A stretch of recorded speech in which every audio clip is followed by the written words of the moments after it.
Peace, peace, peace, peace, peace. Did you put some shea butter on today? Yes, I did. Let's jump right into this. Gonna make it uncomfortable. Not here to make you comfortable. Peace, peace, peace, peace, peace. Greetings, greetings, greetings. Uh, let's give honor to the source, to the creator, for making all this possible. I don't know why I really don't want to hold the phone. Let's see if I can set this up. Y'all bear with me. I'm gonna try to set this up.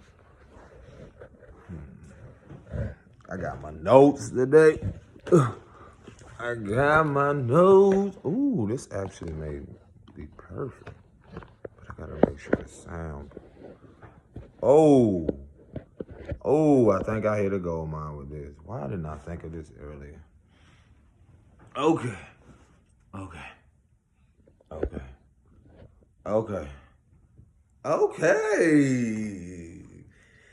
Whew, I'm relaxing. I'm like, yeah, let me get right because, here to make you uncomfortable. I am Terrence, the empowering speaker. Book me now because I'm telling you, the world is changing. We're shifting. Greetings to all. Give yourself a clap if you made it here today. Gratitude. I'm finna show how the powers that ain't tricked you. We, us, all, now that we are the powers that be now, going to show you and implement, and you're gonna probably be in awe after this one now. Let's give honor to the source, the most high, the ancestors known and unknown, for making all these things possible. We are here in these beautiful new timelines, new perspective, higher awareness, higher consciousness, whatever you want to say. Give gratitude. Are y'all ready? I love how I got this in the background. That's so beautiful because it's we coming together. We coming together. I like to get that. That's perfect. What's love got to do? Got to do with it. Okay, y'all bear with me. How I'm gonna jump into this one? Y'all know we be here. I don't care if it's sideways. No, I kind of do. It don't have to be perfect. I'm just trying to get this. I like the frame in the back. Okay. How did I just have it before? Like that. Yeah. Sometimes you gotta do what you gotta do. What in the world? Okay. I trust y'all gonna be able to hear me because the way I got this thing sitting in there. Okay. That actually makes. There we go. See, sometimes you have to make a little adjustment. Whatever.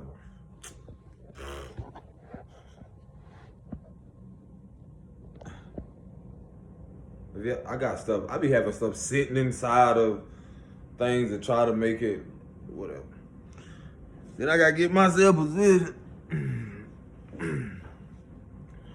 Okay, though. You know what? That'll do. That'll do just right there. Okay, where do I start? I be saying I gotta make part twos and stuff, and I'm gonna get around to it. But sometimes you just gotta deliver the message.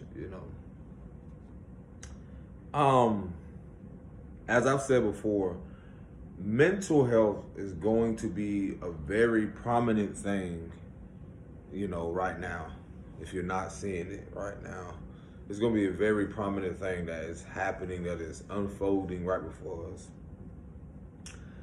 Phew, man, where do I start with this? I got notes, but it's like, I need some water.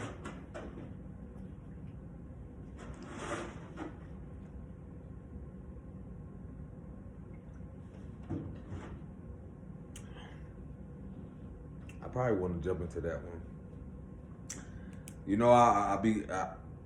When I say I'm coming from my women, I'm coming for y'all for like the accountability purpose. Because I want y'all to really get how most of humanity in different perspectives have been tricked out of their own being who they are. For instance, I asked myself, I'll be sitting here getting cleared. I'm like, why is there so much emphasis on supporting a woman? And let's say if that woman has kids, immediately when it comes to said crisis, but when it comes to a man, why isn't, and I think I have that on here, why is a man, midlife, if you want to call it midlife crisis or transition, why isn't his support as valuable as to what a woman is? And that's just questions I have. I tell you from my own experience. I always speak from I feel first, and I speak from my experience, and I come to y'all or just share it with the world.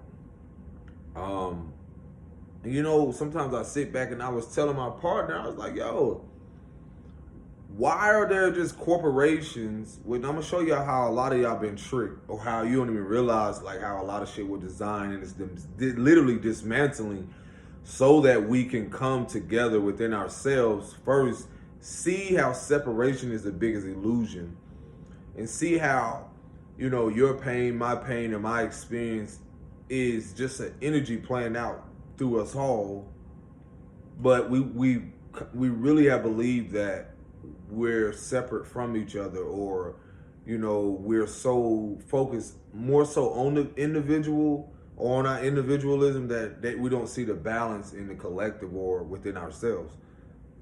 And I was expressing to her like, yo, you see how soon as something happens, there's this emergency, let's say emergency shelter, emergency assistance, emergency this, or I'll use, something like Section 8, all these things that are literally geared towards keeping a man in a place.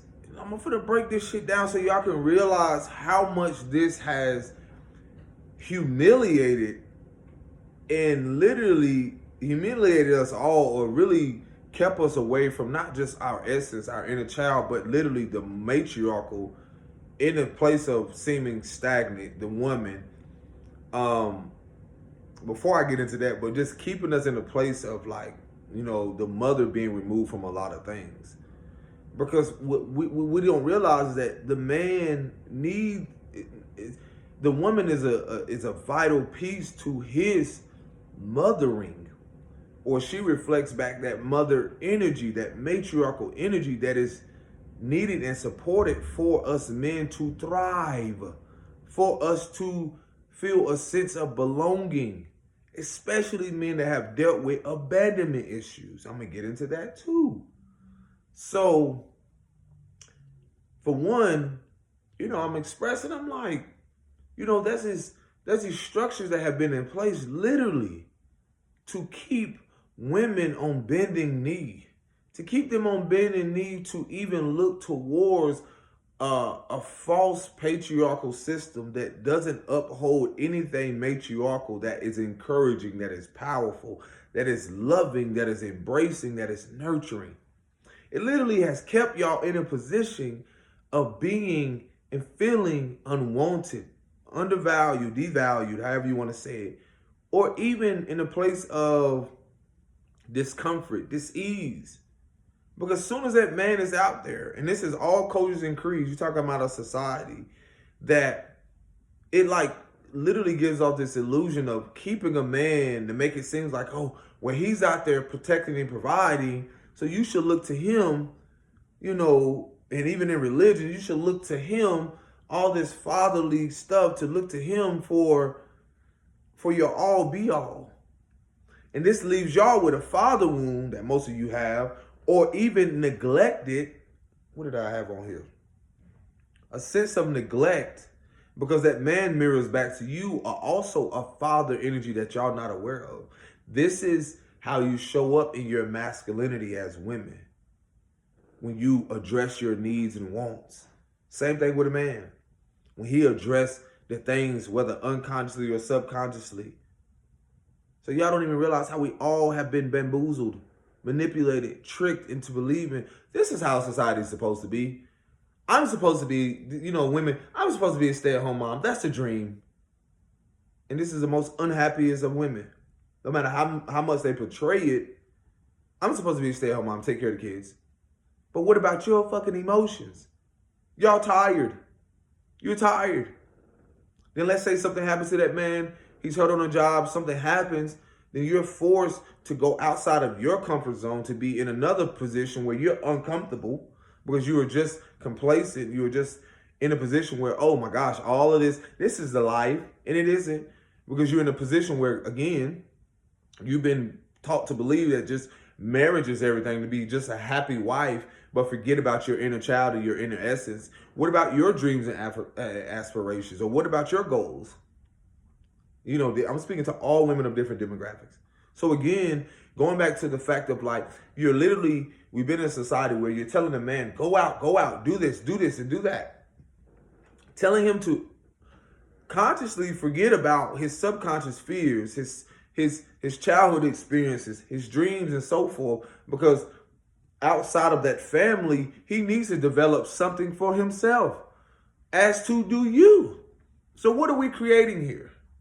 We're creating cycles of self-sacrificing our vision, our purpose, because as he's out there self-sacrificing his purpose, you're self-sacrificing your purpose for the kids.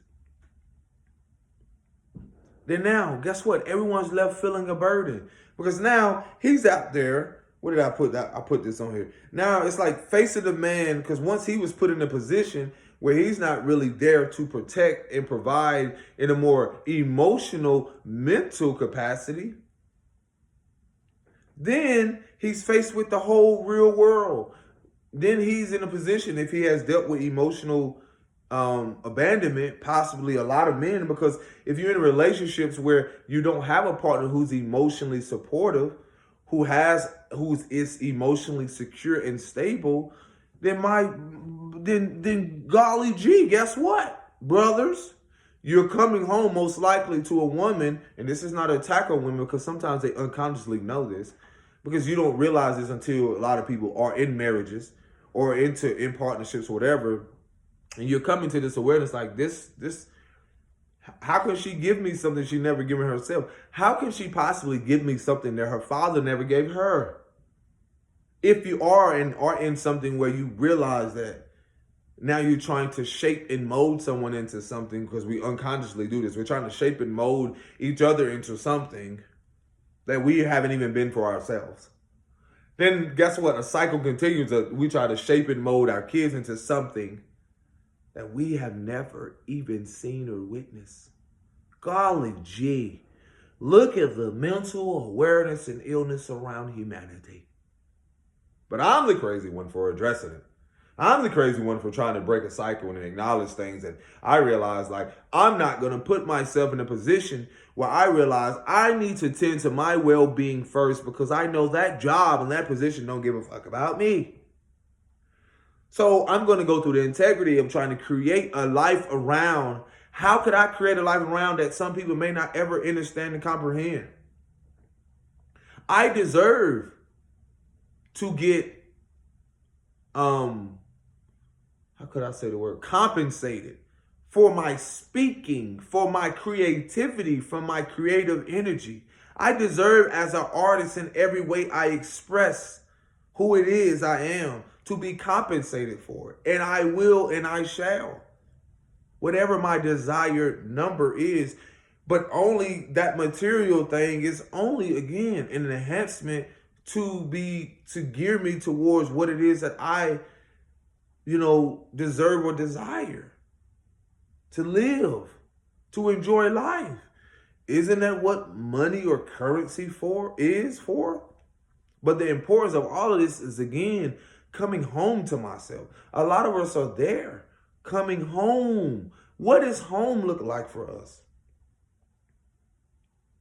So again, you're asking of us as adults in society, people who don't know nothing about us, to be what? To be stable in things that are not creating solutions for us to be stable. There's no amount of money that can make you stable emotionally.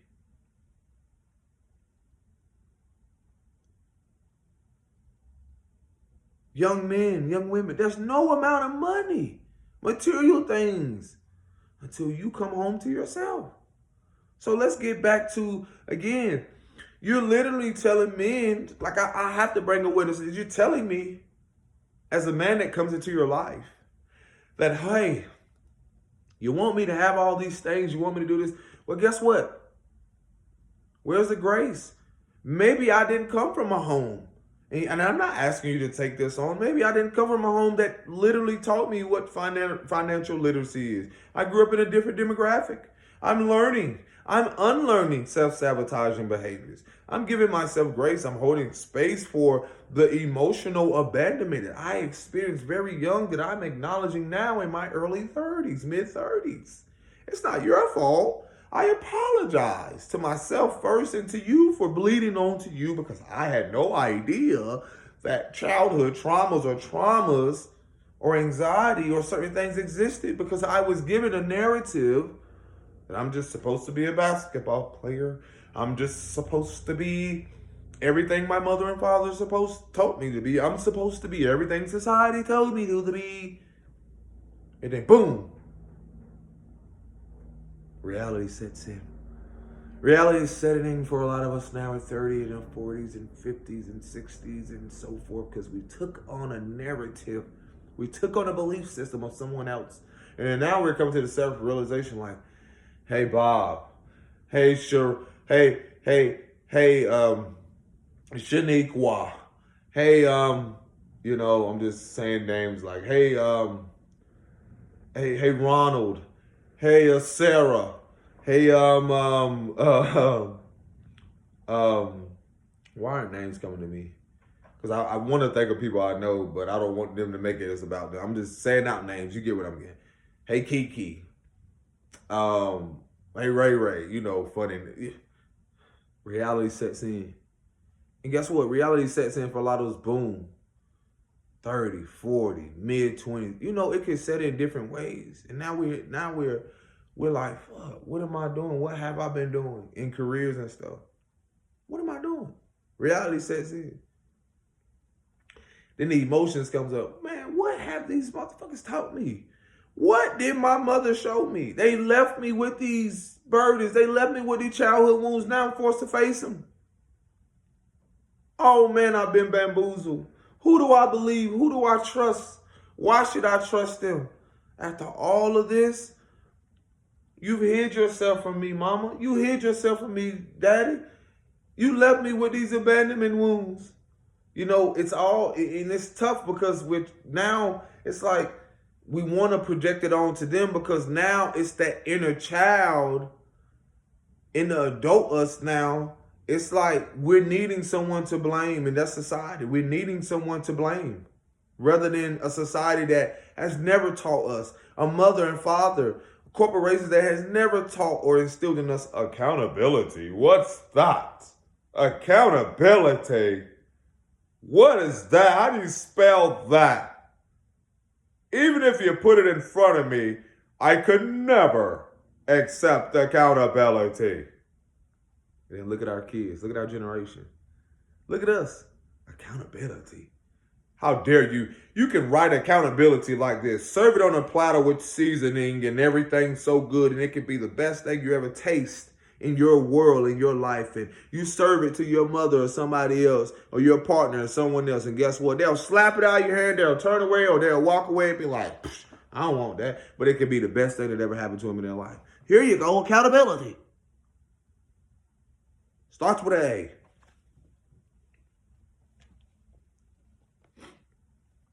So again, we're forcing, we're pushing people out into being something that they're not, when being authentic has a lot to do with being accountable.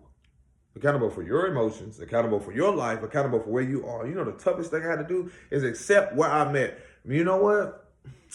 who could I blame? So what now? So what now? What am I going to do from it? I got to be accountable in some way. I got to address the fact of like the elephant in the room. I got to sit with this shit. I mean, I'm here by myself. I got to sit with this. I got to sit with this now. So again, you know how much we've been manipulated into believing that we don't. I like to say the word need, but at the same time, it's like how much the illusion of separation is from us and each other. Trying to, separate the fact of like when the importance of emotional abandonment, like the world in itself has been breeded on emotional abandonment. Yeah, what I'm bringing about is like how much we have been programmed to focus consistently on the worst even possible outcome rather than the best outcome of people, whether they're on drugs, whether they have an addiction, whether they have some type of mental illness, whether they have some type of whatever it is. Humanity or people in themselves have, this is their comfortability. You're talking about trying to go into places or even showing up where you're trying to literally find a solution.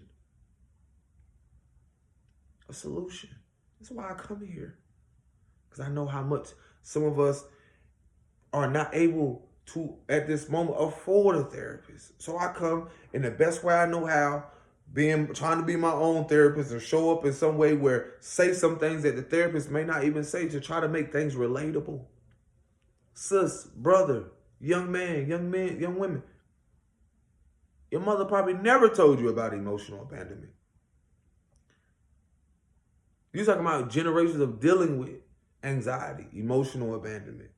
Not to mention feeling insecure, unworthy of love. And because we've been thinking that love is out here, outside of us. And we don't even feel worthy of loving ourselves. Because what is an insecurity if you're not secure within yourself? If you don't recognize where the insecurity stems from, then how are you going to ever feel worthy of love? We're coming from generations that don't feel worthy of loving themselves.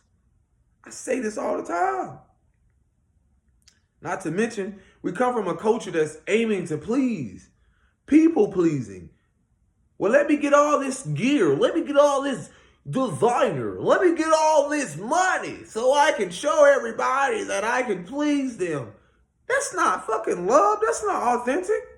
We have never seen consistent authenticity of what even a healthy relationship looks like with ourselves, most importantly with other people. So you're asking of us not to show up in a career setting without being ourselves.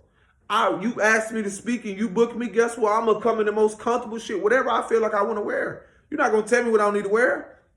But guess what? You've been in corporations where they tell you to dress. You've been so robotic. You got to dress like this. You got to look like this. You got to look presentable.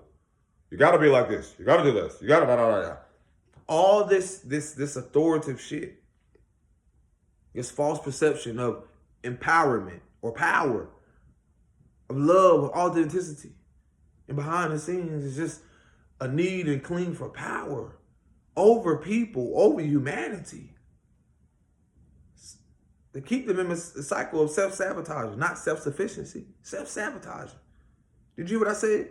They keep you in a cycle of self-sabotaging, not self-sufficiency. Not self-love, not self-care. Not being authentic with you. Not teaching your kids the importance of that.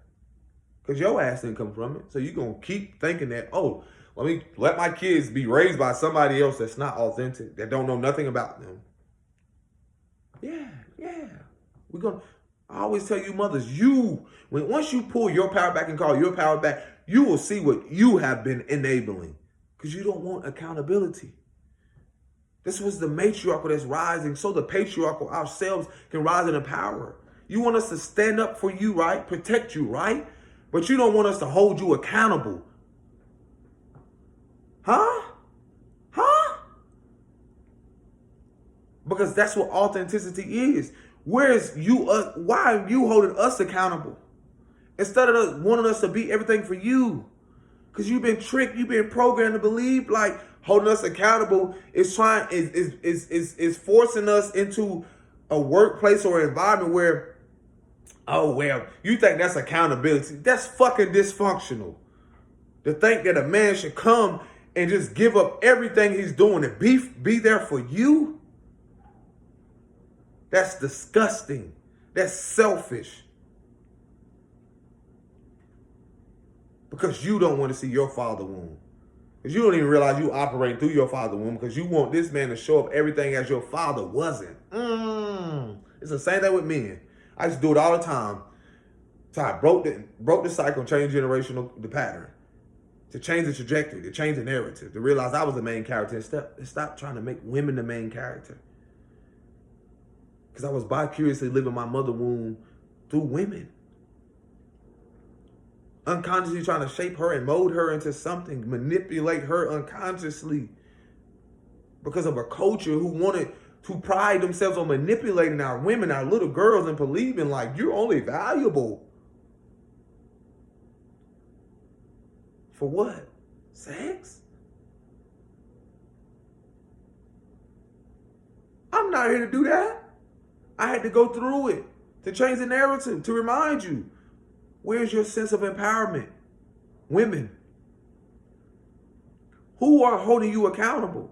Who is enabling you to be who you are? To shake your ass on whatever it is platform, then you expect the man not to approach you in that way because you're giving that energy out?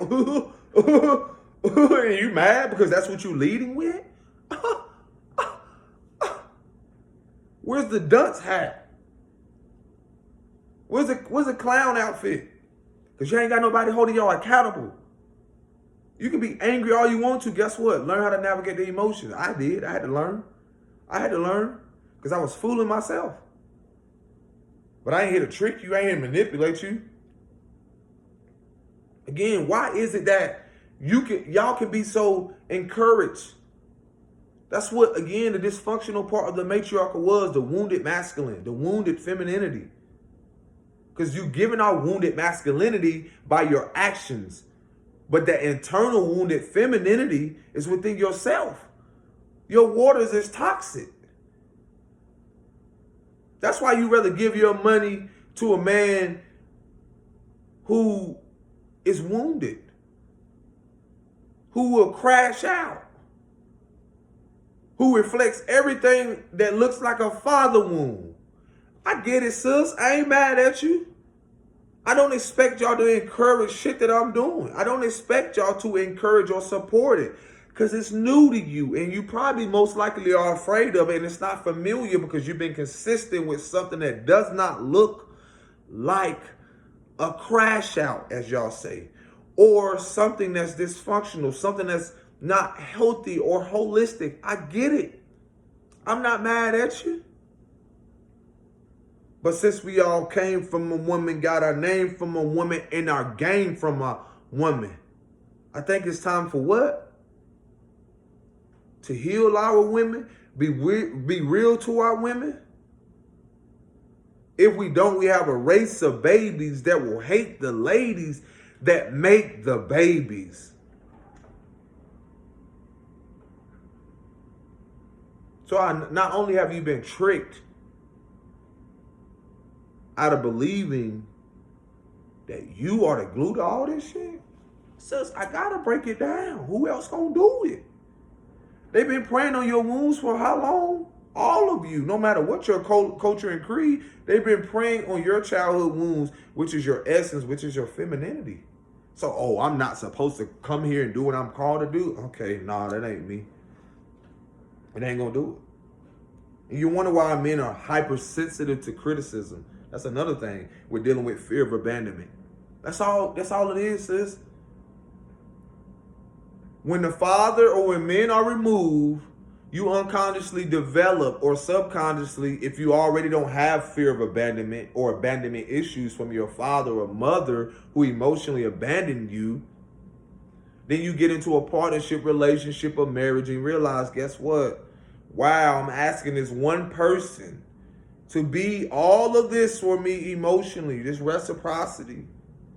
And don't even realize like that immediately keeps y'all away from building a community or a village, which we're returning to. Women need village.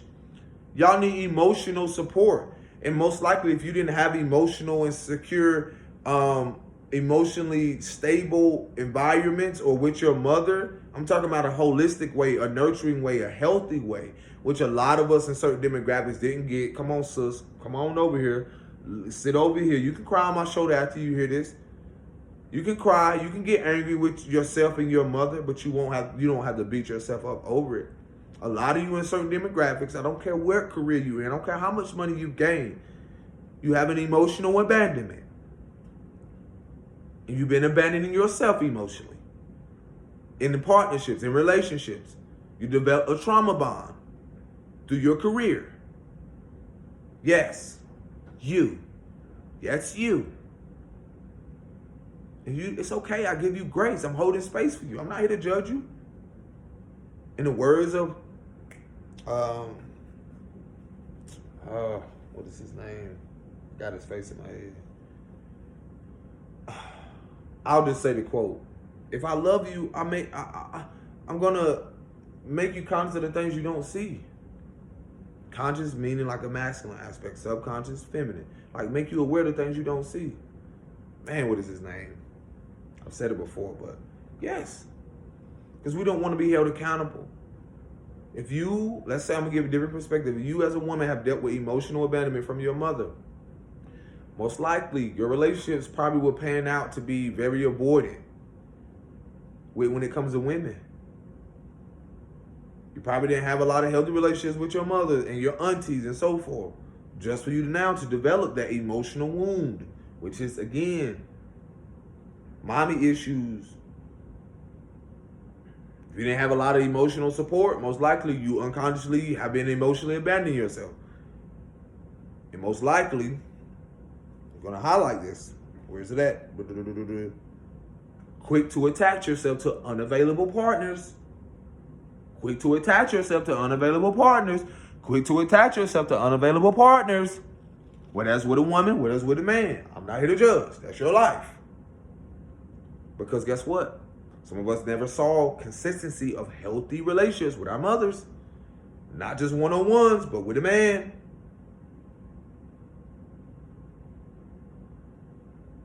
I did that. I went through that. To where I had to sit down. I told this is a season I pour into myself where I had to recognize these karmic lessons. These karmic lessons with myself.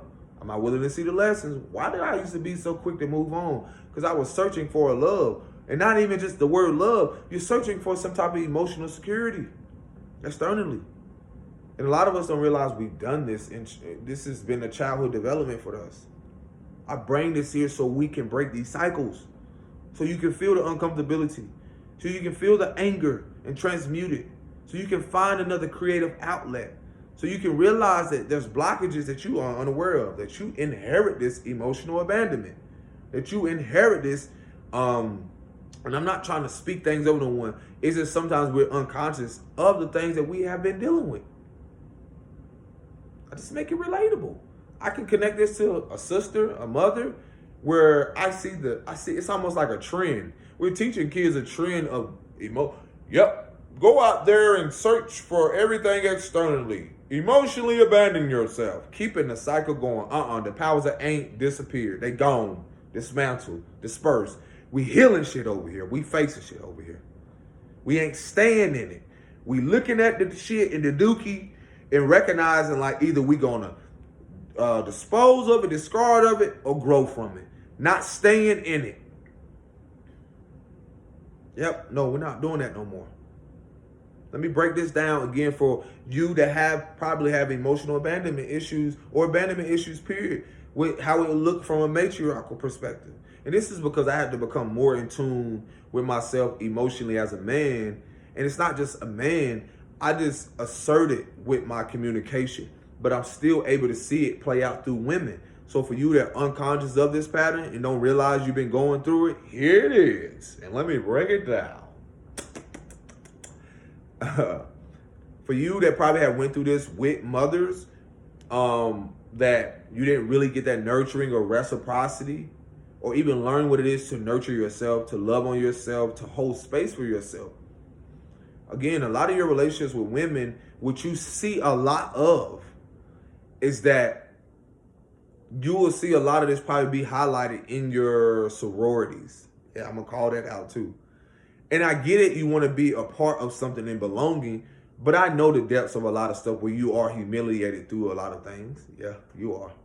Or where there's this favoritism, even colorism, where a lot of the light-skinned, let me get into the darker community, people that are darker shade, because it's humanity, the oneness, where darker women have been scrutinized, criticized, crucified just because of their skin.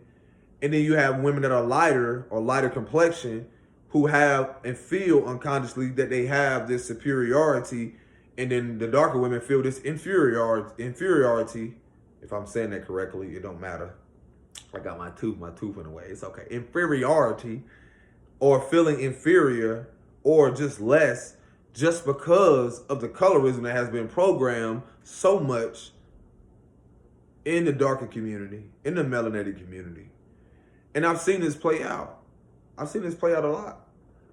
You know, again, coaches feeling like people of lighter shade are, and that's not just even in the, if y'all want to use the word white or Caucasian to relate, to make this relatable, to make it seem like they're more valuable, to even people that are lighter leaning towards that, to even click up, to even have certain things. And a lot of you will get into these sororities, into these, the clubs, you know, in certain communities, darling. You'll get into certain things, and still, it don't matter your demographics or whatever. A lot of your emotion abandonment issues come up.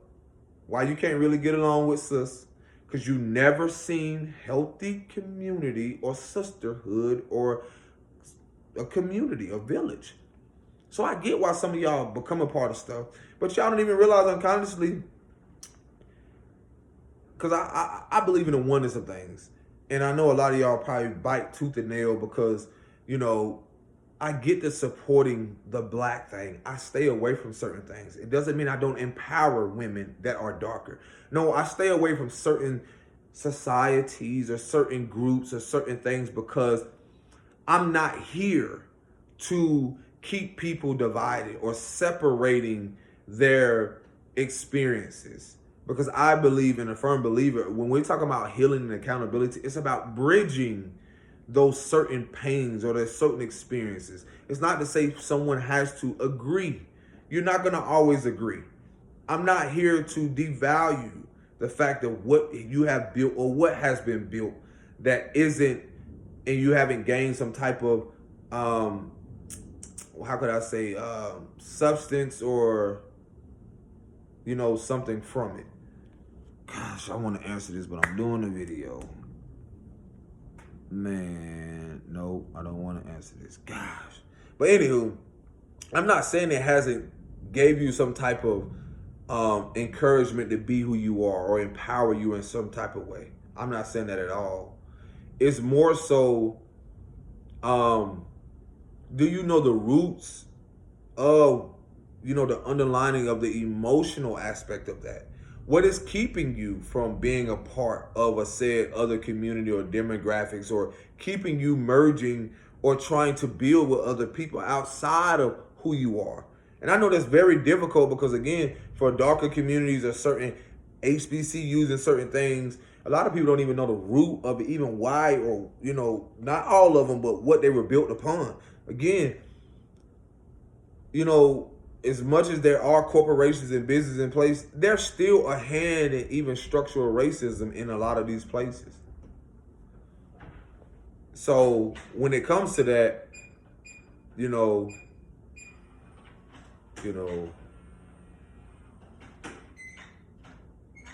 hold on one moment. You got it?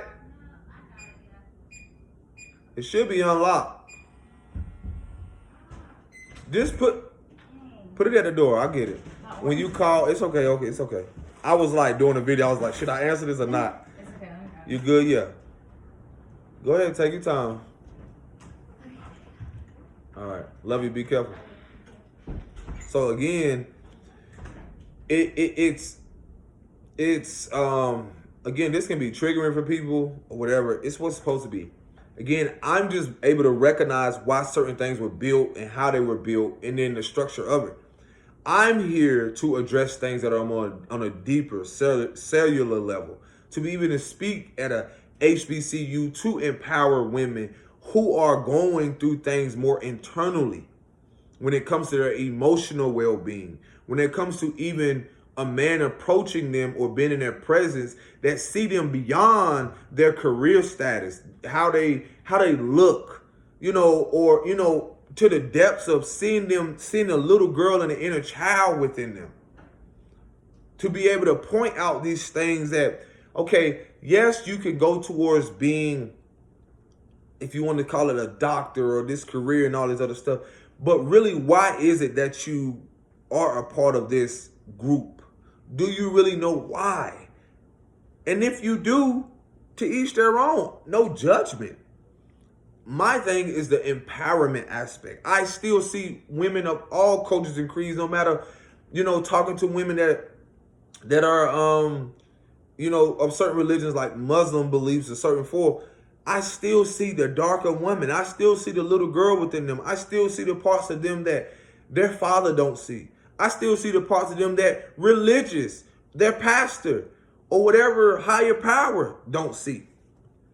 In an aspect of whether emotionally, whether, energetically speaking, like really being in tune with themselves.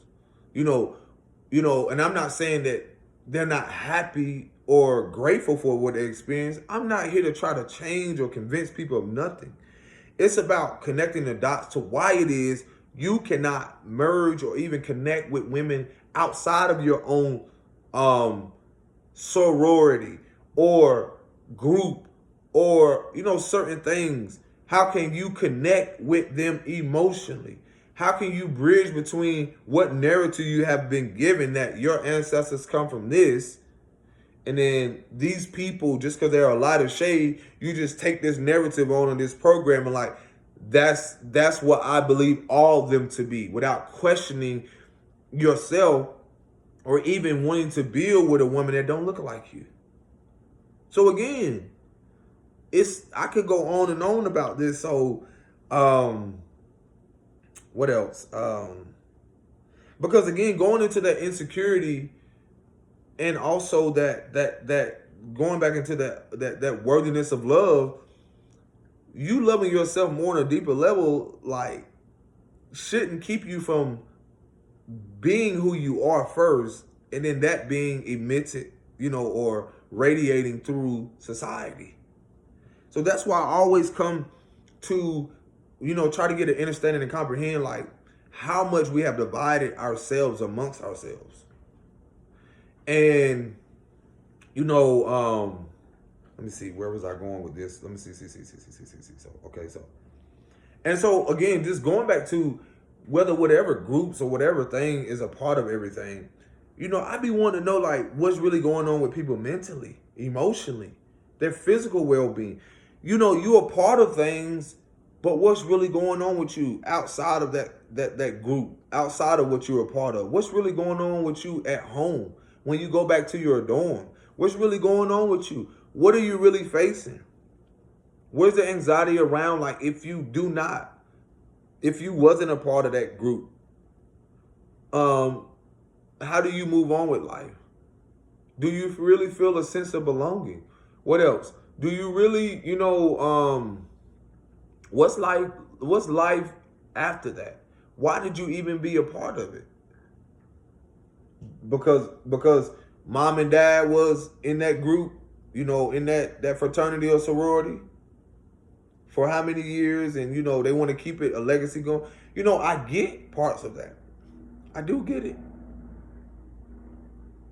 Most people are afraid of unity because a lot of stuff that they're clinging to they don't even realize a lot of it has to do with, for me, again, this gonna step on some toes, a false sense of empowerment. And what do I mean by that? It's, what do you see unity as? You got people that will want all people around the world that's darker to unify. But yet you got people that would want to keep this narrative to believe that they all came from slavery and don't realize how throughout humanity, most of people that are of different shades have either been in captivity some type of way mentally or have had their own people in captivity, darling. This is what's not told to you. So how do we break this cycle? How do we get our women to realize like a lot of what they've been believing in does not empower them matriarchally because they've been so succumb or they've been drowning in their, the emotions of what has happened in the past or unconsciously not knowing what has ancestrally been, running through their veins. The pain. They haven't had the space, the safe place to really express and be who they are. Let alone if they don't feel safe, then they unconsciously, project this onto their sons. And then guess what? He can't be safe for another woman. So you got cycles of what? Everybody feeling fucking unsafe. Never really coming home. Because everyone's out here looking for a home. Everyone's out here looking for a home spiritually or metaphysically in a way. They're looking for a home. Whether it's in your groups, whether it's in the school setting, it's all a sense of belonging. And that's what we've been tricked to believe, that home is not within us. So you wonder why all of this stuff is being dismantled. You wonder why all this stuff is being exposed, because it's the energy of how can you recreate and reinvent yourself if you don't see what's been corrupting you?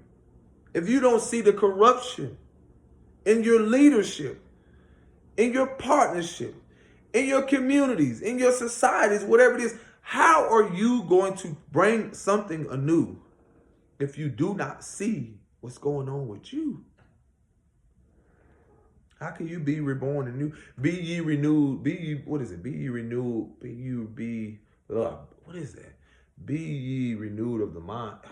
Y'all don't get me to going with that. So again, let's go back to, let me jump to my men. Because I like to bring you into the world, a lot of us, bring you into the world of the men, like what we're going through, what we're experiencing.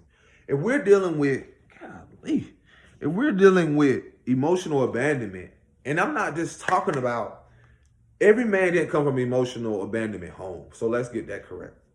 Even if they did, we still did it. We still deal with it societally. We still deal with it unconsciously through societally. We still deal with it in these structures. Because what y'all don't want to accept, that these structures are centered around not just childhood woundings, but everything that reflects childhood woundings. Emotional abandonment, neglect, you know what I'm saying? Abuse, all of that. As much as y'all want to cling and hang on to it, it is done. This is why you're seeing the mental health. This is why you're seeing kids so young talking about unaliving themselves. Because y'all don't even realize the same thing that they're speaking about, the traumas and shit, they're literally voicing it earlier than what we've been doing. Stop acting like there's been a solution to really us coping with stuff healthily, other than something that's putting people on drugs and just for them to repeat a cycle of fucking addiction. You acting like we've been in a society or a humanity that has literally given us solutions to our internal problems, internal wounds. No. Therapy is not going to fix everything. Everything ain't for everybody. Medication is not going to fix everything. That's a temporary fix. What else? Sending people off to private schools, putting them in prison is not going to fix the problem. I know people are like, well, what is it going to fix? Okay, you send them off, you send people to stuff. Stop acting like these places, the capitalism and everything isn't built on a lot of self-righteousness and greed. You have to see the monsters and the energy that you created in your leadership. This shit reflects us. That's the accountability. We've been giving the energy to this. We've been enabling this. And y'all don't want to see that. Look at your school systems. You give your kids and then the fear-mongering with that. Talked to a mother the other day. It's like they immediately want to prescribe kids with pills and drugs. Man, fuck these people. Fuck all that. The world is being cleansed, whether y'all like it or not. Why would I support some stuff? Y'all don't ask me to be a part of no groups. Don't ask me to be a part of nothing. I don't want to be a part of nothing. I don't want to be a part of nothing. Look at apartments. Mental apartment. When you look at the word, governmental, come on now. When you look at apartments, they're apart from each other, but it's like in the same fucking apartment. This is humanity right now. When you look at demographics, where there are a big building such as Chicago, such as demographics, let me blow your mind for a minute. Let me blow your mind. When you look at apartments, you're talking about a collective of people in a space that are simply rooms. You can hear what's going on next door, let alone don't let you have someone live above you. You can hear that, the fighting, whatever it is going on. There's no solutions there. You're not giving them solutions. First thing, you got structures that have been in place, internalized racism, that literally hire people that have been hired to say they protect, when literally it's geared towards people that are darker. And it's not to say that's all people that are in those settings, but a structure that is geared towards attacking, antagonizing, hunting down people that are darker. It just has evolved. A lot of things y'all don't want to acknowledge, that certain hierarchies, things that have been in place, are people. Again, it's a psychological thing that has been playing out too. You don't see a high percentage in psychologists that look like people that look like me. You don't see a high percentage in teachers that look like me. Even in your professional environments, you do not see people that look like me in these settings. For one, that's already a disempowerment to people that are darker. That's already inequality, injustice. So let's call out the elephant in the room. Let's call out the internal racism, internal structure, even in your religion. Stop acting like this is Aquarian age. Things are exposed for a reason. The psychological warfare, I always give y'all this analogy. You don't realize how psychologically, for people that are darker, to bring y'all into our world, how everything that does look like this, or even is a lighter shade, whether you want to call yourself light skin, mulatto, or of a lighter shade, has been geared towards that is more beautifying. It's more beautiful. And we're left with crumbs to believe that we're not valuable. We're not of substance. When this country, when this world, demographically speaking, scientifically speaking, and this has nothing to do with superiority or inferiority. This is a psychological warfare that has made people to believe that they're inferior than the people. That has literally, when you look at the demographics of this country and the world, that has been and has always been coming from people of darker shade, who also played a hand in their own self-sabotaging demise, the hands that you don't see, who have played a part in that, who want to implement what y'all call race wars instead of implementing the fact of humanity, or realizing hue, meaning different hues of dirt, different hues of people. Hue. So getting down to the depths of things, when you're forcing, again, let's like it's here. There's no escaping it anymore. For y'all that realize, like some of y'all probably don't realize that y'all have been a part, and some of you do, that you know that you have been a part of, whether y'all call it a supremacy, which I don't see that. Ain't nobody supreme, or ain't nobody, we all supreme in a way. It all how we see ourselves. But the bullying tactics, you have created systems, or their systems being in place to bully a people out to believing that you are better. And this is all cultures and creeds, that you are better. Your religions are even internalized like bullying and false empowerment. You're bullying women out to believe that they're not powerful. As the wind really comes through. That's what a lot of y'all don't want to believe. You try to bully women out to believe that they don't need to learn to hit, like, her story, not history, of what they have when you look around the world that the matriarchal has upheld and still upholding. You try to bully them out of their position. This is the rise of the divine feminine in men and women. The wounded feminine, the wounded masculine. To see what we've been enabling.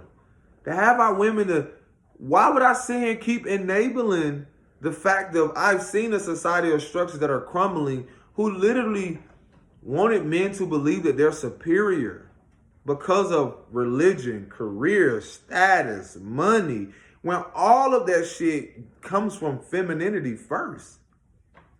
It's our women that's most importantly matriarchally that are coming into their awakening of the fact, or coming out of their slumber, of realizing the power they've always had and not taking no shit no more.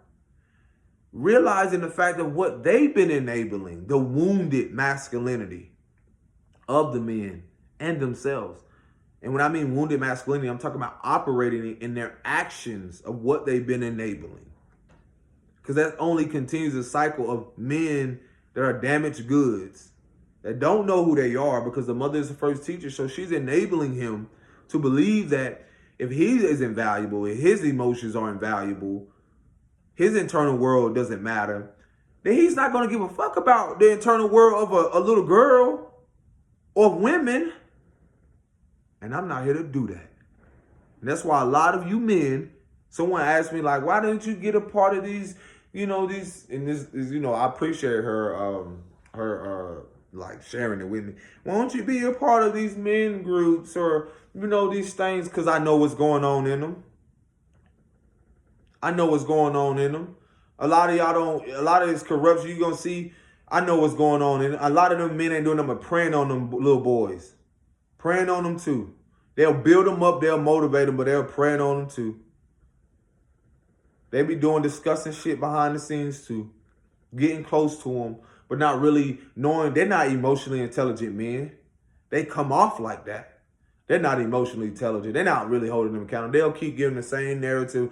Man, if you do this, you go to prison. Man, if you do this, man, start doing this. Man, y'all ain't telling them boys the importance of navigating their fucking emotions. Like I said, I don't know what is going on out there. I know what I'm going through, but I also know what has been going on.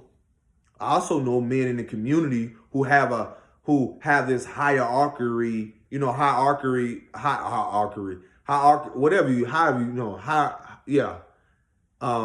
mindset, or this wounded ego that they've been continuing for years. Shit, look at your rappers. Look at your leaders. Look at your pastors. These are your wounded egos. These are the men who give off this false perception of empowerment. And they being judged. They keep thinking that you're going to gear men and women towards the father, not recognize the mother spiritually.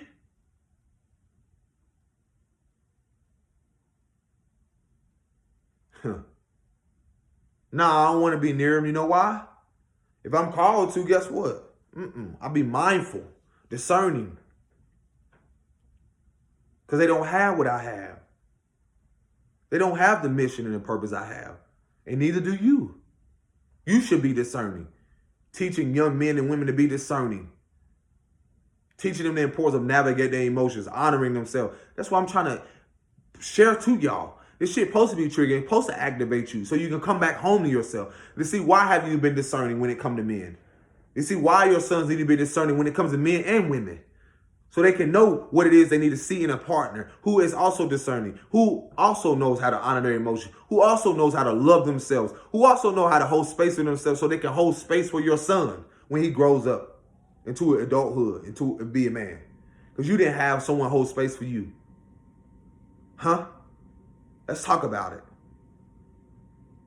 No, I ain't your typical guru, master, all these. I ain't coming in that. Talk all suddenly. Y'all keep thinking that the femininity doesn't have different parts. That's what the femininity is. You think the divine mother ain't pissed? That's what femininity is. This is what they fear in not just a man that walks in his divine masculine. This is what they fear in women. They fear your rage. They fear your anger. They fear your magic, your power. Because once y'all come home to y'all, you coming home to the dysfunction of not just where you grew up, what you dealt with. You coming home to the dysfunction of what your ancestors went through, your mother and your grandmother, your great-grandmother and so forth. You coming home to that, to what they dealt with. And you'll see why you should walk upright. You should be balanced within yourself as a woman with integrity, modesty, love, nurturing, but also the parts of you emotionally that has been laying dormant, that try to teach you to be, oh, you should be submissive. To who?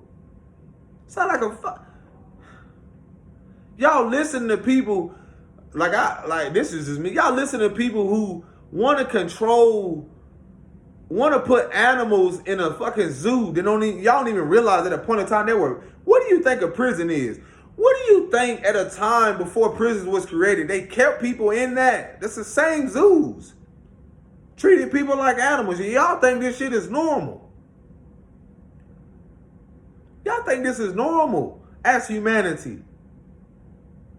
To keep y'all mentally enslaved, to keep you mentally barricaded, to not know who you are as a woman.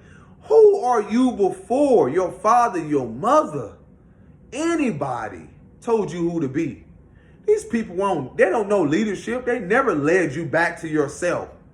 Because y'all programming to believe when you see all this shit on TV and all this other stuff, fear-mongering, and think that's all it is to life is just to be dysfunctional. To be angry all the time at your fellow sister. To not even want to build sisterhood. To not even want to develop something healthy with your father or with, to face the father wound and that will teach you to be healthy with men. You think I had to not face my mother wound so I can try to develop something healthy with women? Okay, how am I going to develop something healthy with women? I got to also point out and hold them accountable for the unhealthy shit that they don't want to see. So we can hold each other accountable. Hey, if I love you and I care about you, why would I let you go down that road? I get it if, where you have to let go of a child's hand, and that's all it is. The same thing with adults. Sometimes you can't save people from themselves. But you cannot say, I didn't plant the seed. You cannot say, I did not say, look, I love you because I care about you.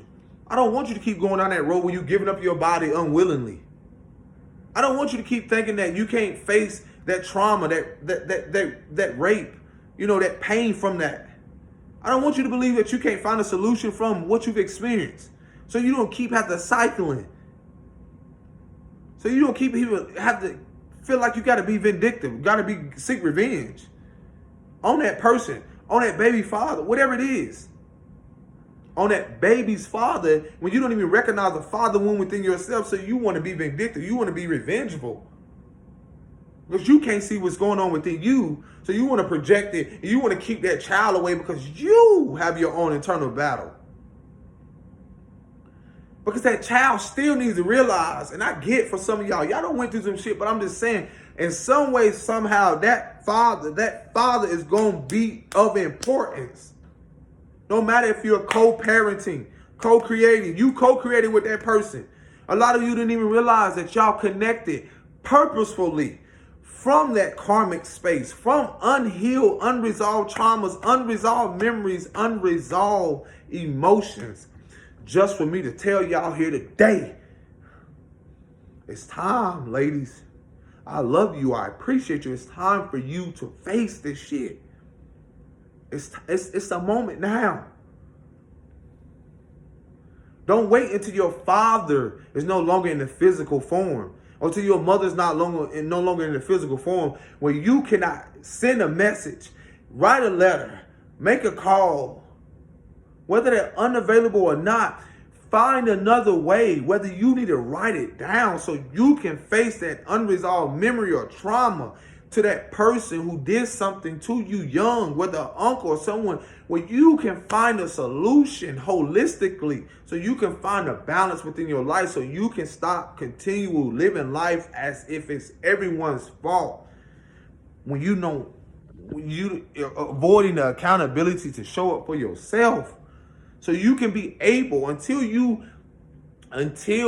or we are unable to hold space for the trauma, you will not know how to hold space for the new version, for the healthy version of you.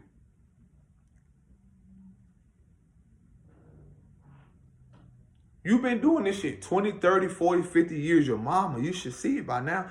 Y'all been holding space.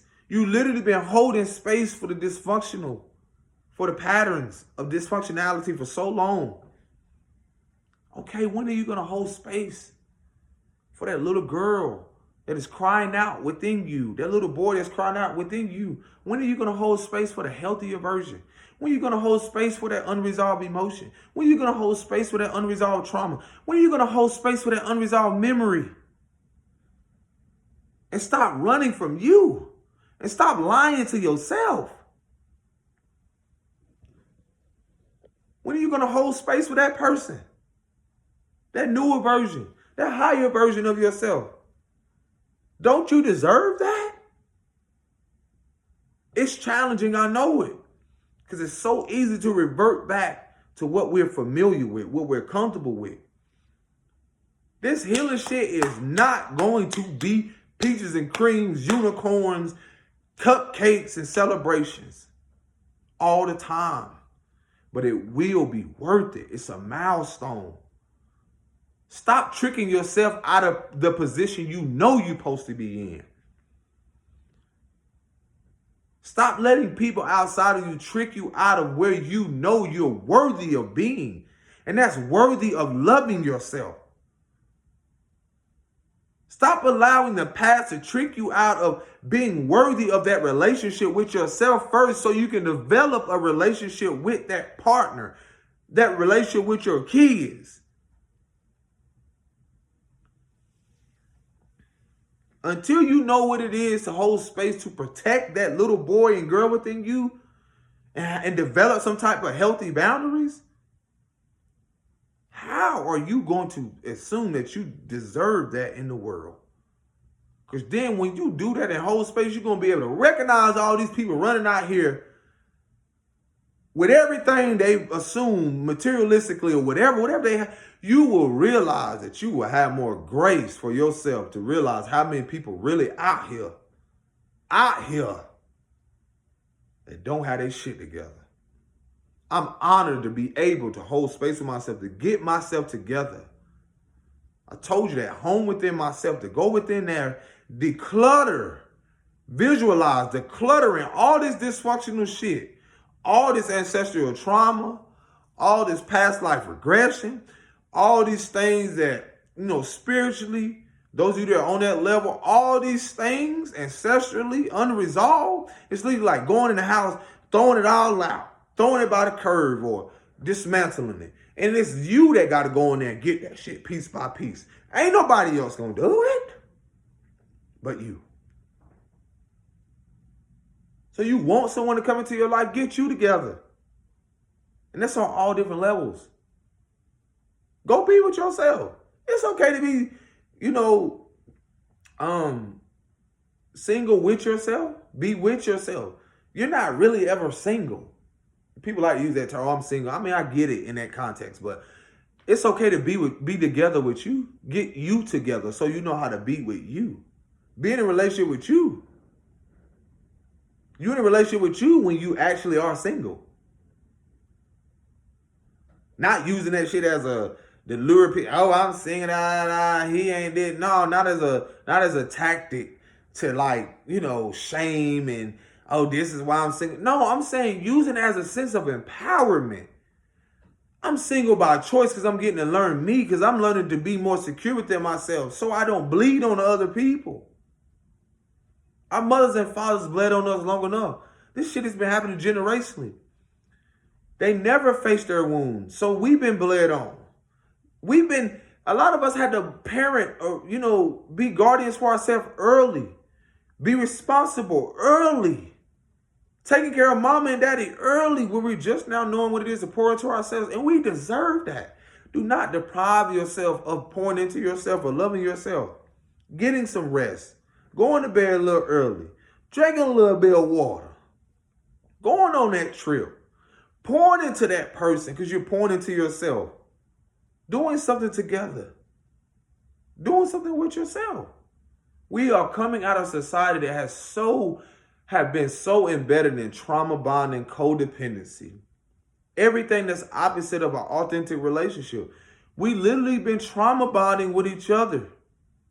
It's no other way to look at that shit. We have been trauma bonding through society. And this is why I told you these structures where it literally society, I said, tricking women into believing this is what fatherhood is supposed to look like. This is what motherhood is supposed to believe. You literally have fooled yourself into believing that. That's someone else's belief system. Develop your own belief system. You have that authority to believe that you can develop what motherhood actually looks like instead of what society's been telling you. That is your birthright. That is your sovereignty. Shit. And this is why I talk about how men aren't supported through their, if you want to call it crisis, a midlife crisis, or even through transition, because we just taught, where are you supposed to have this all together? Where you supposed to have this?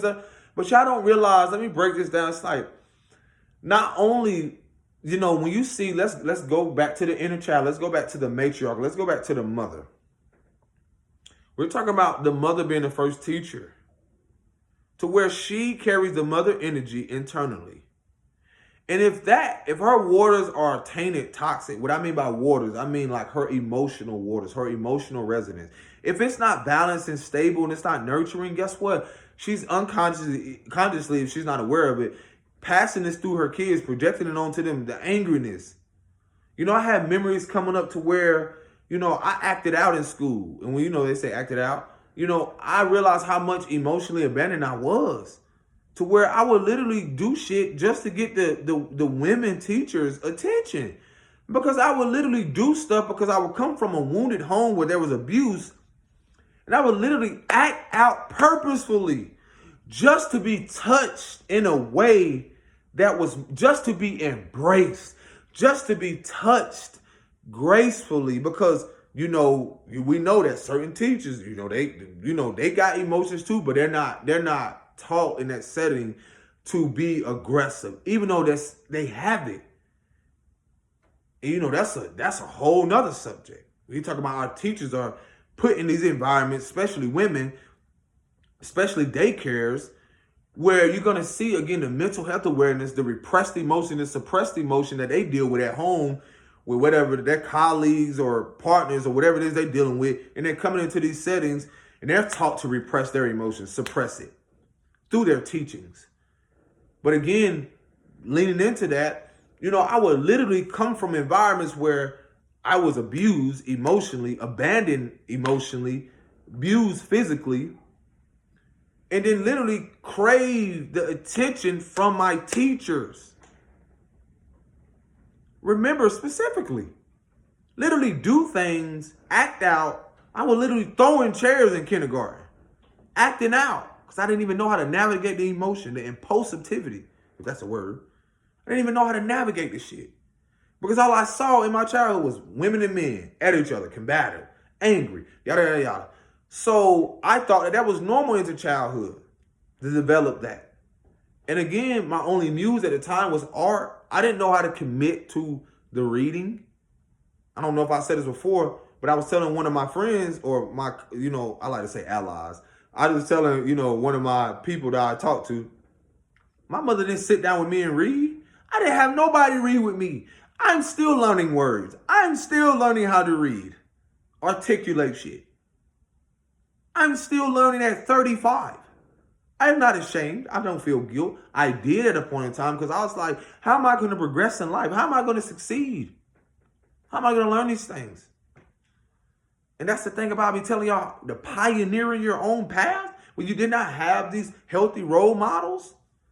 Again, let alone in a society where, you're naturally seeing people that are a lighter shade progress because they have certain resources that you don't, or they have a resourceful parent, or they have more access to resources. So we're automatically judged and criticized. And not to mention we're hypersensitive to the criticism as darker men because of what? We're not supported. We're not disciplined.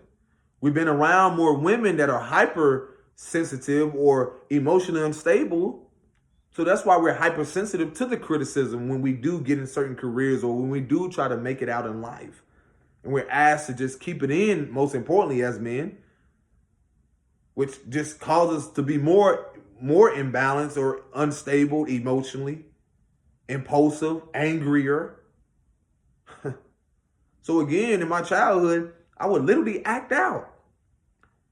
Because you're talking about a child being used to physical abuse, and then not alone being emotionally abandoned, then you have a teacher who's talking to you softly. Terrence, you can't do this. Terrence, they come over there and embrace you. Shit. So, teacher, I literally, you might think this might be very strange, and it may seem unhinged. I had crushes. And it's like, people may see it's like a childhood crush. You know how you can have a crush. It's like I had an admiration. I admired my teachers. I admired them. And this is what you see with a lot of men who are in partnerships or relationships where y'all think it's cheating. Y'all think they're cheating. Cheating. When deep down, that man, emotional abandonment, here you go, sis. Everybody in whatever culture and creed you're in. I don't care what belief system you develop. If it ain't healthy and stable, this is what men have been doing and will doing. This is why you probably see them, them wanting partners or develop some type of healthy partnership, depending on their demographics, no matter their creed or color. You call it cheating when that man simply is searching just like you do with women. Y'all just hide it better. Where we have covered up or put a shadow over community and village, when really y'all call it cheating, where someone is literally, their inner child is wanting to be in an intimate setting. And I don't mean sexually. They just want to be in an authentic setting where they can be themselves. So what you call cheating, I can see how some people say, well, he was intimate with this person is because he felt a sense of safety. He felt the sense of safety. And it's not your fault. Because sometimes, sis, sometimes, baby girl, you didn't even come from a home like that. You didn't even come from an environment like that. You don't even know how to be safe for yourself. So how you going to be safe for him? So when you hear, oh, he running away, he's not home, because men operate different. We process things. So when you're talking about going out, cheating or going out, I'm giving you a little breakdown internally what's going on with men.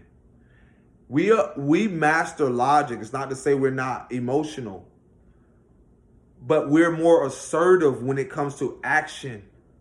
And being that we have seen women be in societally modern day women, not all, that are not used to being in their femininity or a healthy aspect of what femininity is,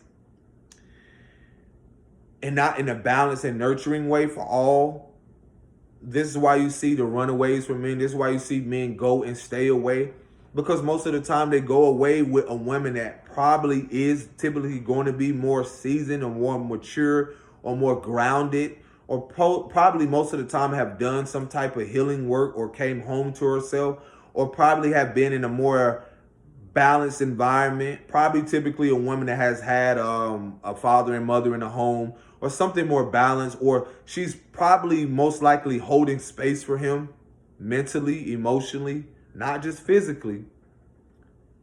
And some of the times that woman, depending on who she is probably reflecting the same shit he's going through. She's probably not happy in her marriage. She's probably not happy in her partnership. She's probably not, it's something that's probably unsettling. Because a lot of this is just mirroring back probably emotional abandonment in both of them, insecurities, fear of abandonment. What else? A tense feeling around separation anxiety. Yeah. Or what's the other one I just read?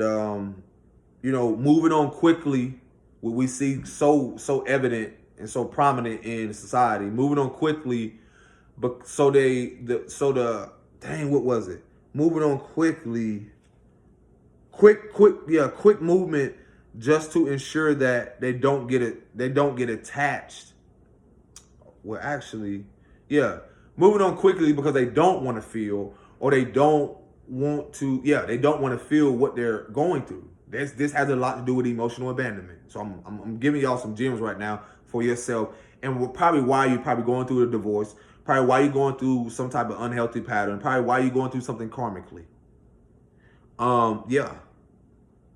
And that's why you see people like, you'll come in, and I've done this before, depending on some type of relationship, or you probably didn't see consistency. Because some people saw consistently unstableness in marriages, so they stay in marriages like that. Or some of us saw consistent unstable relationships, so we stay in the unhealthy patterns. Bingo. Or they don't stay committed, or the fear of commitment, because they're reluctant to fully committing, which has a lot to do with, quick to move on so they don't get too attached. And a lot of it is unhealthy attachments, trauma bonding. So that's where you see a culture around like, let me just hit and run. And so a lot of you women probably don't realize that, So typically, if they're in a relationship or a marriage or something, this is what's happening. A lot of men, we process stuff mentally first. So we're already focused on an exit. There you go. And with women, I've learned this, it's like, they already have an exit plan. They're like, how you know this? Man, listen. I watch people. You sit back and observe long enough, you will see it. Naturally, it takes more longer than the women because she probably is has invested more emotionally, depending on her partnership. Like if it's a marriage, depending on if it's a relationship with kids. Because women have a deeper resonance when it comes to emotion. Men are not the same naturally. It's not to say we're not emotional, but men typically, if we're focused on an exit plan, when you're dealing with a marriage, when you're dealing with something with a partnership and there are kids involved, we're going to look at things more practically, in a more logical. It's not to say you're not practical, ladies. It's not to say you're not logical. But when we look at the unhealthy patterns, when we look at the trauma bonds of humanity, whether childhood experiences, whether societally, whether governmentally, whether whatever, this is why we've been moving like we've been moving. And quick. With no sense of awareness, with no sense of stillness, we all been moving quick. This is why you have people having kids by people that they don't see longevity with. This is why you're going to see a highlight in, I don't like to say co-parenting, I like to say co-creating with each other. This is why you're going to see a highlight in it moving forward. And that's okay. It's okay to accept that, because that's a part of the healing. That's a part of the acceptance. I got to ask yourself, do you want to be more healthier for you? Or do you want to stay in something that's unhealthy for yourself and those kids? Even if it's not with kids, it's even relationship with parents in your household. A lot of you are going through situations in households where you have to go back home to recognize the trauma bonds with your mom and father. We have to recognize the childhood wounds. We have to recognize the dependency, the codependency. We have to rebuild yourself. We have to rebuild a lot of things. We have to recognize where the codependency developed, where the hypersensitivity to criticism, where the low self-esteem, where the trauma bond existed, where it can no longer exist moving forward. So a lot of you are developing this so you can realize the importance of how facing your father wound is so you can support men and young boys and your sons who will grow into men. Same thing with men. A lot of you, same thing. It just gonna look different. You facing your mother wounds. So we can rebuild structures that have not been in place. That empowers not only yourself, because you come from a woman and you're feminine too. That empowers your daughters, your women. So again, give yourself grace because it's not gonna look perfect. Some of you had to go through the abuse. I know it may sound painful and uncomfortable. You had to go through it. I had to go through it. So no one can hold a cloud over my head. So no one can try to blackmail me or think they can build a fucking story against me. I've already acknowledged it. That's how you become at peace with it. I've already acknowledged it. I don't need no one to come and try to tell me what I need to accept, acknowledge, and say.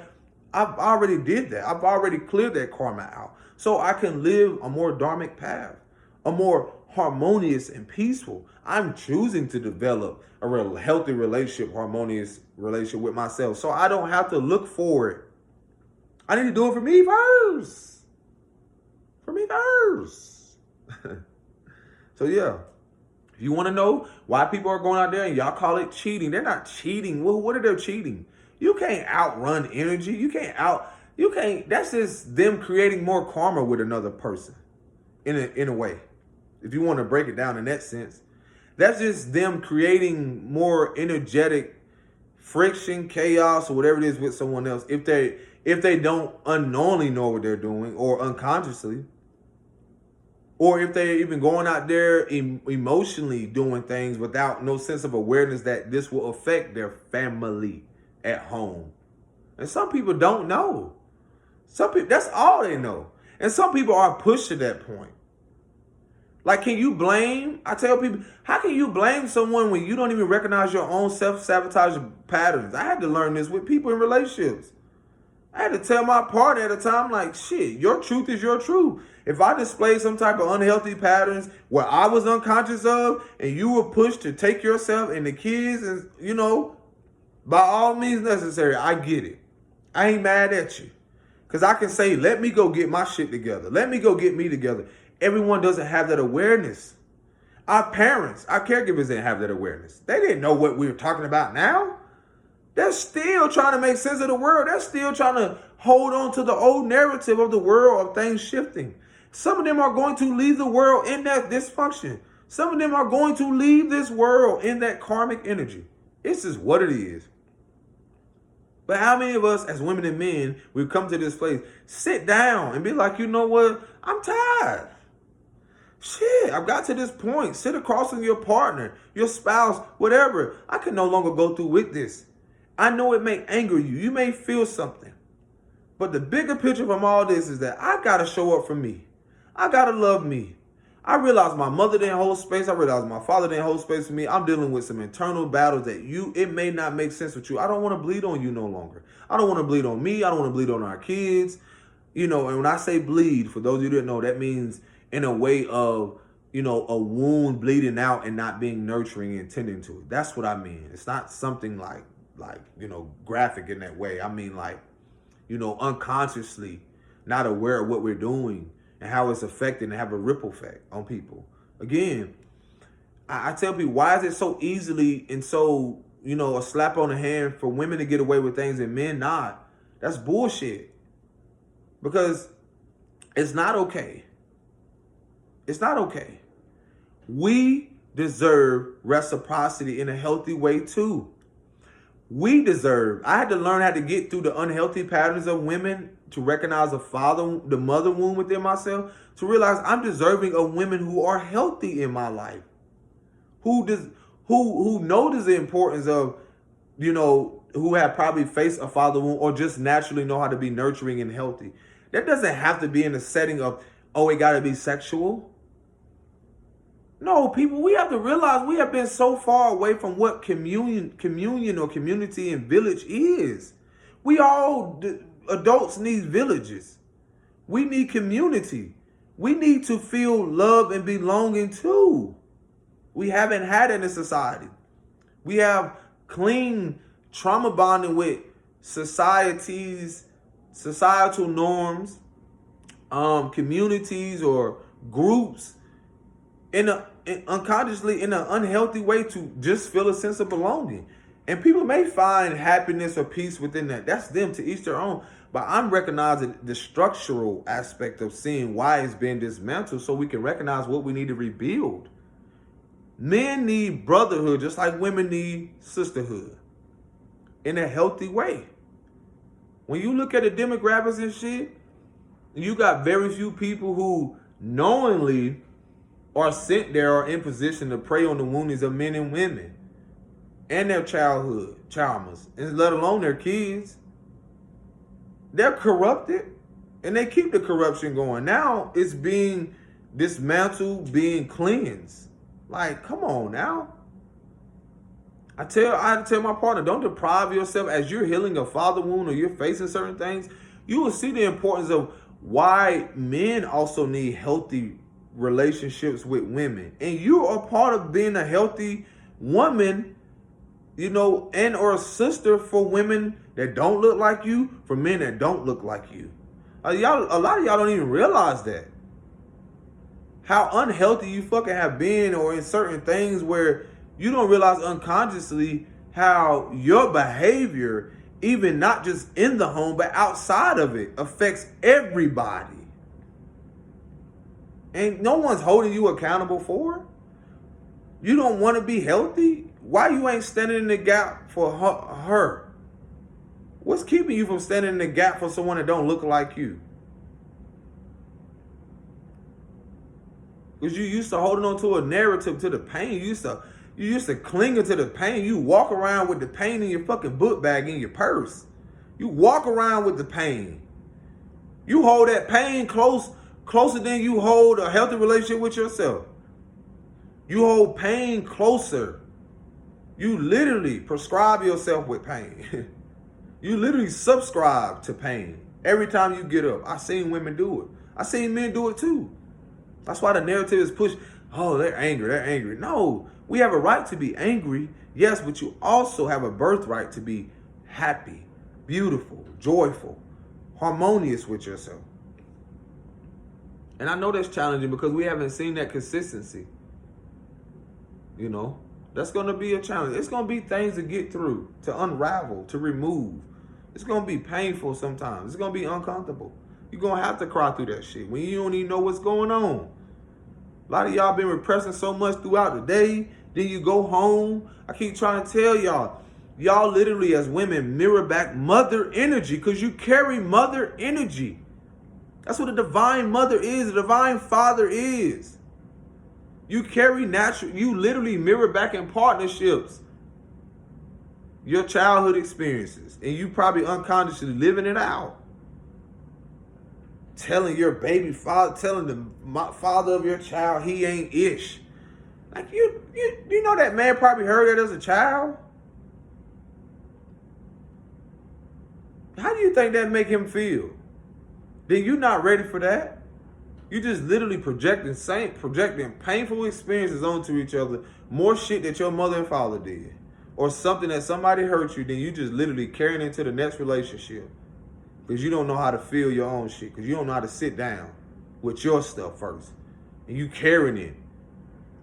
And then not to mention you keeping your kids away from the mother or father because you don't know how to feel, because you holding on to some suppressed emotion from the previous relationship or repressed emotion or memory, and then projected it onto that child unwillingly.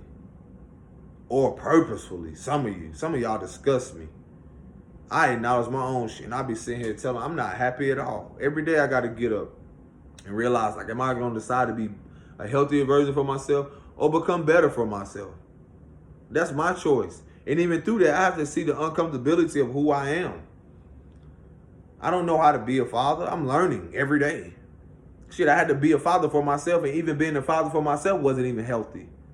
So guess what I have to do now? I have to unlearn that part and then relearn it through the parts of myself that's not healthy to become healthier for me and then for my kids. So give yourself grace. That's challenging because the world never showed you. We were never given a blueprint. We were never given guides, a guide, what do they call it? Whatever thing. We were never given that. Give yourself grace, man. Compassion. The world is don't have no fucking compassion. Some people do, but good Lord. Give yourself grace. Apologize to yourself. Then go apologize to your kids. A lot of y'all holding so much shit in, blockages in your body, pain, wondering why your health is the way it is. Because you don't talk about it. You don't write about it. You keep the anger in. You don't do nothing about it. You just go drink it away. You just go party it away. And that shit sitting right there inside of you come Monday when you go right back into that job. Yup. Whatever type of trauma, whatever type of repressed emotion, whatever type of unresolved trauma, emotion, and so forth. I'm going to get off this thing. But I'm trying to tell y'all, it just as men mirror back fatherly energy to y'all. Y'all didn't know this. We all carry that masculine and feminine energy, which represents both the matriarchal and patriarchal. They just operated differently. That means, like, whatever I experience from the matriarchal, I'm going to act out with women. And that's from a feminine place to a masculine. Masculine means assertiveness. Feminine means that, what I most likely inherited emotionally from my mother, what most likely she showed me, and so forth. So I had to give myself grace when I realized, like, man, how deeply I was emotionally abandoned. To hear stories, to face it, to now I have to fill my cup emotionally. How do I do that? It's like dirty water that you can't see through. I can't drink that. It's not going to be healthy for me. So I have to pour that out, cleanse it, and then pour back into myself. After that dirt represents like cleansing myself, crying, acknowledging, feeling what I went through in my childhood. Why couldn't that person be there? Why did I have to feel that sense of being isolated so much? Or when I would go through those said traumas in school, when I would cling to those teachers, when I would cling to them. Because I was a little boy looking for some love, some type of healthy affection. And when I realized I've been doing this shit most of my life, it makes a lot of sense now. Why I was in certain relationships, why I would cling to unavailable, unhealthy partners, because you don't realize it until you're trying to change the cycle. Why am I trying to hold on to stuff so that's ending? And that's what a lot of us realize, don't even realize, like, what's so uncomfortable is that we're so used to, unconsciously, but we've seen it subconsciously through our programming. We're so used to holding on to the unhealthy shit. We're so used to holding on to the endings where we're not excited about the beginnings, the new beginnings. We don't even know how to celebrate that as a milestone. I had to learn that. I had to learn to see the endings and be grateful. Yeah, I can grieve through it, but I had to learn how to be grateful and celebrate the endings and also celebrate the new beginnings. It's been the opposite for a lot of us. Every relationship doesn't have to end painfully. Only the ones, I say, where you really are having to navigate through how much the relationship with yourself, where you're purging, that can be very painful until you actually get excited about having a healthy relationship with yourself. And that's what I look forward to every day. I had to learn that. I'm like, I look forward to being better. When you see a lot of the elders it's like they're so used, some of their programming is so used to the wounded masculinity, like being acted out, you know, the wars, the fighting, the dysfunctionality. They're so used to that to where they automatically will project, and I've seen this happen, project onto us that the worst possible outcome. That's a woundedness. That's a wounded mind. That's mental illness. Why shouldn't my outcome be better? Why shouldn't I, if I went through homelessness, why shouldn't my focus be naturally countering towards finding a place that's secure, navigating that, and then I'd be like, oh yeah, you know what? I have a place. I'm grateful. I speak it. I feel it. I'm there. I can feel the newness of the home. Whether, you know, get specific, write it down, honor it, and then doing whatever it needs to be to get there, weeding out the people that don't supposed to be there, you know, being authentic, walking through integrity to get there. It's no difference in relationships. It's no difference in going away from a career where you don't know where the next this gonna come. But would you rather trauma bond with something, with yourself or people? Or would you rather build more holistic or healthy or authentic connection with yourself, with your reality, with your world? So again, I might make a part two. I say this a lot, but I kind of want to get something to eat. So I appreciate you all for being able to just be here. I appreciate you all. I appreciate your support, your love, for you loving yourself, you know, yeah. For a lot of you that's going through, like I said, everyone going through something. I'm going through a transition right now. For everyone that's going through something, breathe. I'm gonna do this before I go. I always tell people 5 deep breaths. Inhale through your nose. When you inhale, you stick your stomach out because your lungs expand. And we're gonna do this slowly, and then we just gonna get ready for whatever we're gonna go into. So we're just gonna breathe in.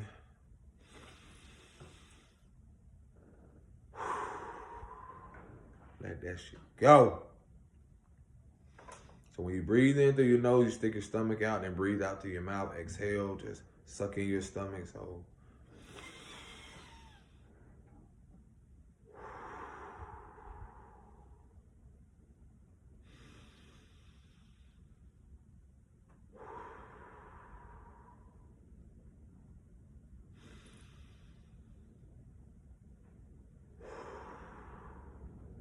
this just helps you bring you back to where you are, be present, and relaxes you, and remind you like a lot of stuff is beyond your control. What has happened in your past is beyond your control.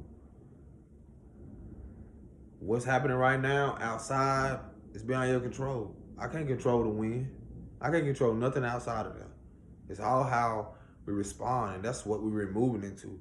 We are now in the timelines or energy of how are you going to respond from your experience and your traumas or whatever it is you went through? How are you going to respond to life?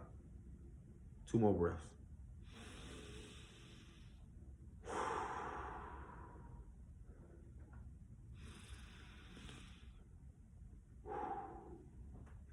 I yawned with that one.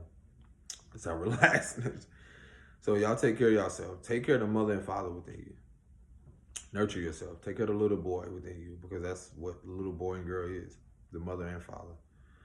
Peace and blessings. Shalom.